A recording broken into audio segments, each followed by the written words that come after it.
Thank you so much ये opportunity देने के लिए कि मैं अपनी जर्नी शेयर कर सकूं। सबसे पहले तो सर को भी पता है, फर्स्ट डे जब मैं आई थी कोचिंग में पता करने के लिए कि कोचिंग के रिगार्डिंग, क्योंकि मैंने कोचिंग ज्वाइन करने से पहले भी 4 से 5 जगह डेमो ले चुकी थी मैं, और उस टाइम पे मुझे कहीं पर भी सेटिस्फेक्शन नहीं था कि ये कोचिंग सफिशिएंट है करके।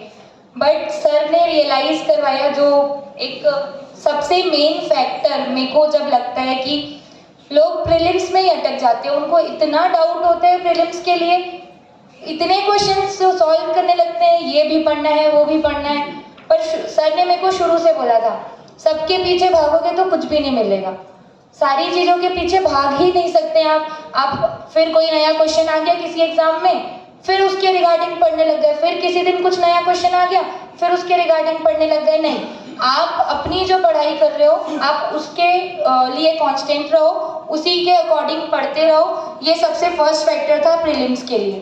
टेस्ट सीरीज जितनी भी है, जितना दे सकते हो, जितना ज्वाइन कर सकते हो करो, लेकिन पहले उसके पहले एक बेस बना लो। ऐसा नहीं कि चले गए शुरू में टेस्ट देने, फिर वो आपको डीमोटिवेट भी कर सकता है। स्टार्टिंग से पहले थोड़ा बेस क्लियर कर लो, 3-4 महीने पढ़ने के बाद फिर टेस्ट सीरीज ज्वाइन करो और कंसिस्टेंसी बना के रखो हमेशा।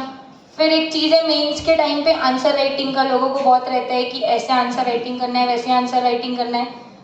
सबसे पहली चीज़ तो जब वहाँ पे लिखते हैं ना, तो टाइम ही नहीं मिलता है कि आप सोच भी सको कि मुझे आंसर ऐसे प्रिपेयर करना है या वैसे प्रिपेयर करना है। सिर्फ कंटेंट याद रहेगा, सिंप्लिसिटी से उसको लिख के आओगे, वो चीज़ भी बहुत होती है। मुझे भी नहीं लगा था कि मेरा मेंस क्लियर हो जाएगा फर्स्ट टाइम पे, बट हो गया।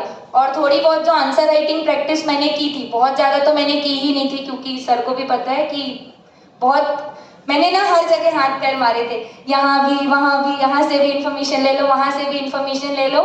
पर सर हमेशा समझाते थे कि इतनी जगह भागेगी तो कुछ नहीं होने वाला, एक जगह पे स्टिक रहना है हमेशा। फिर सर ने भी बोला कि मेंस आंसर राइटिंग में कुछ स्पेशल नहीं करना है, जो लिख रहे हो ना वो दिखना चाहिए नॉर्मल, जो क्वेश्चन वाला पूछना चाह रहे हैं वो लिखो। ज़्यादा उसमें बहुत ज़्यादा फ्रेमिंग करना है, बहुत ज़्यादा सोचना है, वो सब नहीं करना है। आंसर राइटिंग में नॉर्मल भी लिखोगे तो वो चीज़ हो जाएगी। क्योंकि मैंने जब मेंस का एग्ज़ाम दिया तो मुझे पता है कि मैं लिख लेती थी, उसके बाद मुझे याद आता था अरे ये भी तो कर सकती थी, ऐसा भी तो कर सकती थी। पर वो सारी चीज़ें मैटर ही नहीं करती, जो पूछ रहा है उसको लिखो। एग्ज़ाम में वैसे भी बहुत कम चीज़ें ही याद आती है, मेंस के टाइम पे इतना हेक्टिक हो जाता है वो।